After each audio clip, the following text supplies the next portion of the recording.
Cancer, mes chers, bien le bonjour à vous et bienvenue sur ma chaîne pour votre lecture de projection de ce deuxième semestre de l'année 2024. J'espère que vous allez tous très bien. Cette lecture vous concerne que vous soyez signe solaire, signe ascendant ou signe lunaire en Cancer. Bien évidemment, si vous pouvez, vous allez voir les autres signes, ça vous permettra d'avoir une lecture personnalisée. Donc on va faire cette lecture sous la forme de la croix que vous connaissez, qu'on a déjà fait pour le premier semestre. Ensuite, on sortira des arcanes majeurs pour tous les mois, l'énergie des mois, du mois de juillet jusqu'au mois de décembre, qu'on développera mois après mois. Et puis, en fin de lecture, on préparera l'extension de cette projection que vous trouverez dans la boutique alice-nicolas.com. Vous avez l'habitude de tout cela, ça va de soi. Alors, on va, voilà, là on est bon, on va juste couper ça, voilà. Alors, amis Cancer, au cœur de votre prochain semestre et au cœur de votre lecture, vous avez la 7 de coupe. Les coupes représentent les émotions, d'accord ? 7 de coupe nous explique que vous êtes face à un certain nombre d'émotions, là, devant vous, des choix, et vous ne savez pas comment y répondre. Vous ne savez pas quelle coupe choisir. Certaines de ces coupes, c'est-à-dire certains de ces désirs, certaines envies, certains élans sont positifs et d'autres négatifs. On voit ici qu'il y a un serpent, il y a des bijoux, il y a une couronne, il y a un dragon. Donc on ne sait pas trop qu'est-ce que je fais de ce matériel qui est là devant moi. Je le prends pas. Quelle coupe est-ce que je choisis? Et si je me trompe? Et si je tombe sur le dragon? Qu'est-ce que je fais? Donc il y a une espèce d'indécision, il y a un doute, il y a un questionnement sur quel chemin je suis, quelle émotion je conserve, laquelle est-ce que j'écarte, qu'est-ce que je fais de cet univers émotionnel, comment est-ce que j'y réponds, qu'est-ce que je fais? Mais c'est surtout au niveau des émotions, d'accord? On continue. Ici en haut, on a les pensées. Dans les pensées, on a la reine d'épée. Alors, homme ou femme, hein, les épées, vous le savez maintenant, nous parlent de communication, qu'elle soit écrite, qu'elle soit verbale ou que ce soit de la pensée. Justement, ça tombe bien, on est dans le domaine de la pensée. La reine d'épée, c'est une énergie incisive. Ce sont des pensées tranchantes. D'accord? Ça ne se discute pas, on ne déroge pas, c'est comme ça, si c'est blanc, c'est pas bleu, c'est pas vert, c'est blanc, point barre. La reine d'épée, on l'associe aussi souvent à la femme veuve ou à la femme divorcée parce qu'elle laisse personne et elle ne laisse rien entrer dans son cœur. Elle contrôle avec son mental, avec sa communication, avec le cérébral. Elle est cérébrale. Elle pense, elle analyse, elle réfléchit. Et c'est tranchant, coupant, net, catégorique. D'accord? Donc ça veut dire qu'il y a beaucoup de réflexion, à mon avis, beaucoup d'analyse par rapport à ce qu'il y a au cœur de votre prochain semestre. Toutes ces coupes-là, qu'est-ce que je fais de tout ce matériel? Je vire, je garde, je trie, je négocie, qu'est-ce que je fais de ça? Donc beaucoup de réflexion, beaucoup de pensée, beaucoup d'analyse. On continue. Ici en bas, on a le socle, donc ce qui va vous porter ce prochain semestre, le roi de denier. Alors, le roi de denier, ça peut être un personnage externe à vous, extérieur à vous, ça peut aussi être vous-même, ça peut être un homme, ça peut être une femme. Le fait que ce soit un roi nous explique que c'est quelqu'un d'expérimenté, quelqu'un qui a des heures de vol, c'est un adulte plus, hein, c'est pas un adolescent. C'est un personnage qui a de l'expérience, qui a de la maturité, qui a du vécu derrière lui. C'est quelqu'un de solide, c'est quelqu'un qui a peut-être de l'argent, qui a du patrimoine, c'est quelqu'un qui a les pieds sur terre, c'est généralement associé à un signe de terre, donc qui a les pieds sur terre. Ça peut aussi être un banquier, un financier, ça peut être un agent immobilier. Le denier représente le patrimoine, la valeur. Maintenant, ces valeurs, ça peut être n'importe quoi. Ça peut être de l'argent, ça peut être du travail, ça peut être de l'immobilier, mais ça peut aussi être de l'amitié. Ça peut aussi être une présence. D'accord? Donc, le socle, que ce soit quelqu'un d'extérieur à vous ou que ce soit vous-même, votre socle, il est solide. c'est ancré dans la terre, c'est solide, il y a de la valeur. Si c'est vous, vous avez des valeurs, vous avez des principes solides. Si c'est quelqu'un d'autre, c'est quelqu'un qui est là, qui vous écoute, qui vous aide, qui vous tient par la main. Vous comprenez, hein, le socle, il ne peut pas être plus solide que ça. De là d'où vous venez, l'impératrice. Vous avez... Alors, l'impératrice, c'est un arcane majeur. L'impératrice, c'est la maman, c'est la reine des reines. C'est la maman par excellence. C'est aussi une énergie qui nous explique que vous avez mis en terre, vous avez planté une graine en terre. Vous avez fécondé quelque chose. Alors, ça peut être dans votre travail, dans votre vie de tous les jours, ça peut être avec un partenaire, je ne sais pas. Vous vous êtes offert la possibilité de fertiliser quelque chose. Est-ce que vous allez le récolter? Est-ce que c'est le fruit ici de ce que vous vivez en ce moment? Vous avez peut-être balancé une multitude de graines comme ça, là, par exemple, je prends un exemple, de projets professionnels, et là vous en avez 7 devant vous, et ok, je choisis lequel, maintenant je ne sais plus. Voilà, ça peut être ce genre de choses. Si vous avez peut-être cherché un amoureux, c'est un autre exemple. Vous avez peut-être lancé 7 appels du pied et vous en avez tellement que voilà, je ne sais plus lequel choisir. Vous comprenez ce que je veux dire?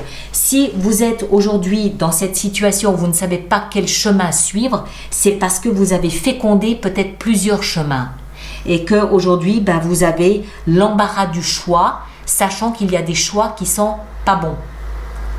Là où vous allez,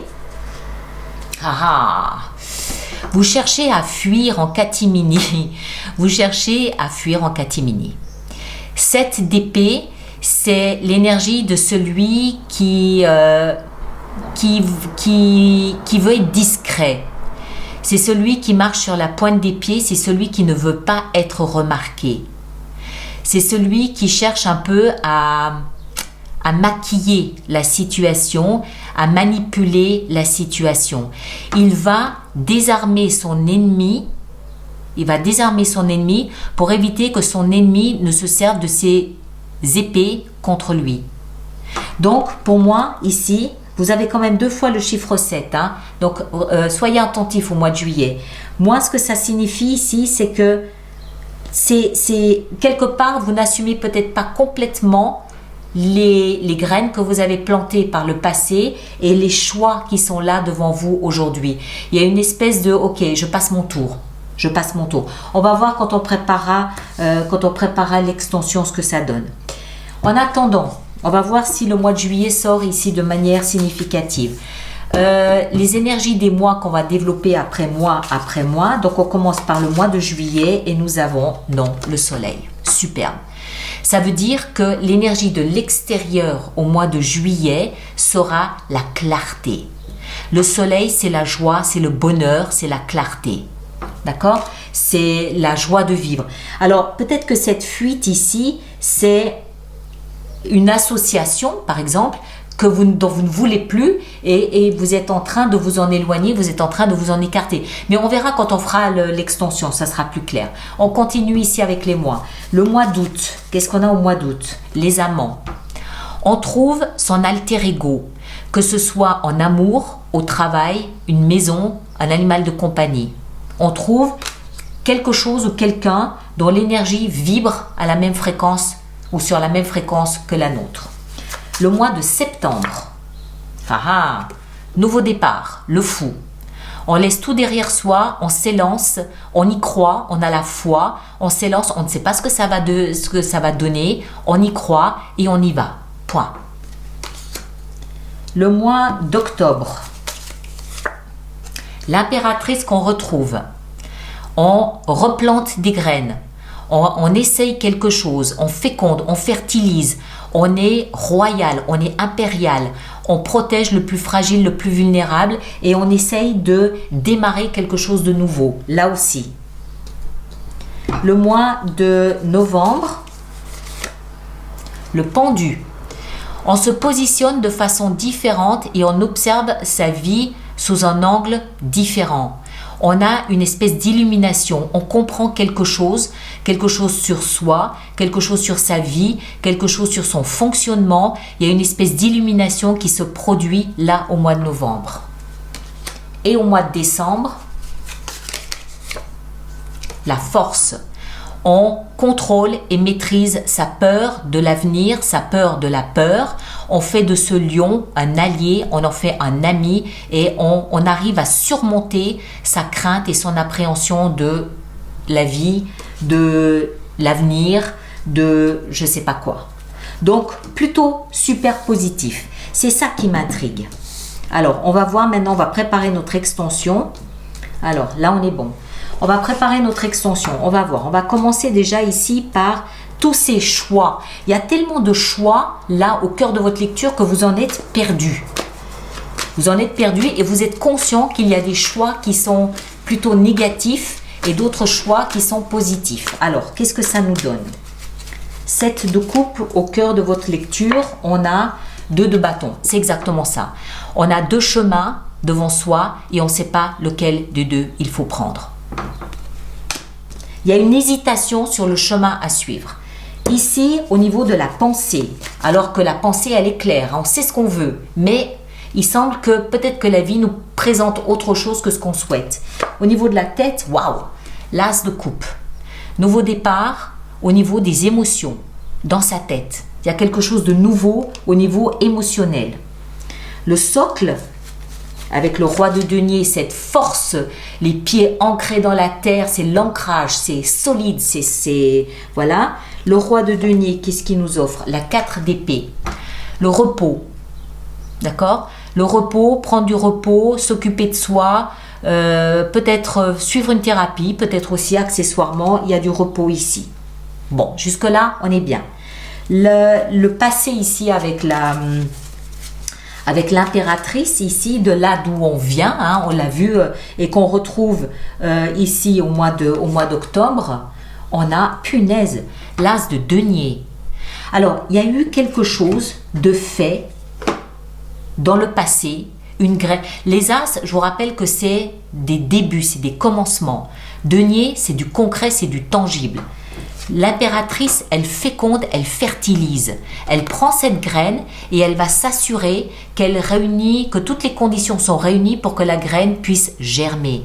Donc vous avez démarré quelque chose dans le passé qui continue à produire ses effets durant ce deuxième semestre. Quelque chose, on en rajoutera ici durant l'extension, quelque chose de puissant, d'important qui vous porte durant ce deuxième semestre. Et là où on va et que vous n'assumez vraisemblablement pas très bien, on va voir, hein, si on a un troisième as là-dessus, qu'est-ce qu'on a avec cette 7 d'épée? Là où vous allez, la grande roue de la vie, la roue de fortune. Le grand... En fait, je pense que c'est ça que vous n'assumez peut-être pas bien. Que le destin soit en charge de votre vie. Ça, c'est le rendez-vous avec le destin. 10. Rendez-vous avec le destin. Et c'est peut-être ça que vous essayez de contourner, je sais pas, il y a quelque chose avec lequel vous êtes mal à l'aise là. Mais on va voir, on va en rajouter durant l'extension là-dessus. En attendant, voilà, allez voir votre signe ascendant lunaire si c'est pas cancer. Vous compilez les 3 lectures, vous aurez peut-être des réponses par rapport à ça. Sinon, vous voyez sur l'extension. Mais pour moi, il y a quelque chose ici à voir avec votre destin qui entre en ligne de jeu. Et soit vous essayez de le provoquer, soit, je ne sais pas, il y a quelque chose par rapport à ça. Voilà, merci de laisser vos commentaires pour les autres personnes du signe du cancer. Merci de partager, de liker. Et on se retrouve au mois de juillet pour voir ensemble l'énergie ici de l'extérieur du soleil qui va venir apporter un éclairage nouveau sur ce que vous êtes en train de vivre, en train d'expérimenter ici. D'accord? Merci à vous tous, prenez grand soin de vous et à très bientôt. Merci beaucoup.